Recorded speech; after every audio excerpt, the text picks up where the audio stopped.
I met this young, pretty girl at a bustling cafe on a sunny Sunday afternoon. She was easygoing and very easy to talk to. It felt like I had just met her, but I didn't realize it was already getting dark. We had been talking for hours.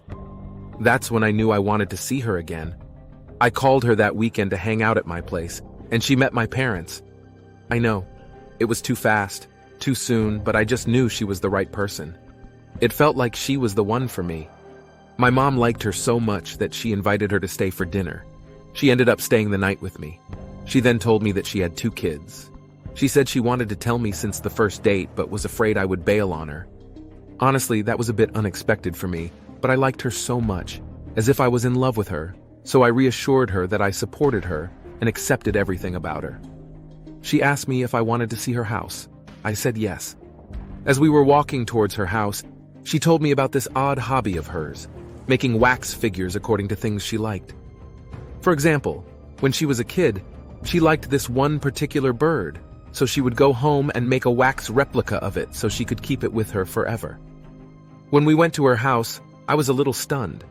Almost everything in the house was made of wax. Her son seemed to love what his mother does, and he picked up on her hobbies too. He was a very bright kid. Luckily, we got along well. Months went by, and I asked her about her husband.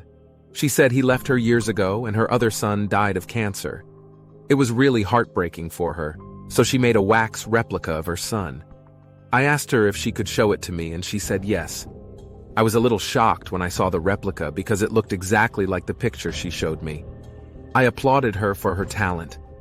After a year, we got married and I moved into her house. Everything went really well for 6 months. Then her neighbor Momo moved back in. She was such a sweet girl, and for some reason I found her very attractive. I tried to stay away from her, but eventually I had an affair with Momo. I hated myself for doing that, but I never thought my wife would find out. She did, and she was extremely upset, saying that she would make sure I never saw Momo again. I didn't take it seriously because I didn't think she had it in her, but one day Momo disappeared. We all tried looking for her everywhere, but no luck. That hurt me so much because I felt like I failed her.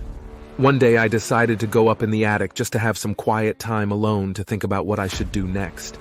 I looked at her masterpiece, the wax of her son, and I could see the wax figures of Momo, frozen in time, with an expression of horror and despair. It sent shivers down my spine. I began to understand the depth of her abilities, realizing that her talents went beyond what I had initially thought. The chilling truth dawned on me. My wife had made Momo a permanent part of her wax collection, ensuring I would never see her again. Fear gripped my heart as I realized the extent of her darkness, and I started to wonder what my fate would be in this house of wax. I confronted her, telling her I saw her son's eyes moving, and that I saw Momo up there. I thought she would make an excuse, but she admitted that everyone who tried to leave her would end up just like her dead husband. It sent chills down my spine. As fear set in, her other son, B, told me the haunting truth. He explained that Jay, her wax son, was very sick, and his mother couldn't bear to lose him, so she made a wax of him to keep him with her forever, just like his dad. Realizing the depth of her obsession and the length she would go to keep her loved ones with her, I knew I had to escape. I don't recognize this woman anymore. Who is she? Who did I marry? She is a psychopath.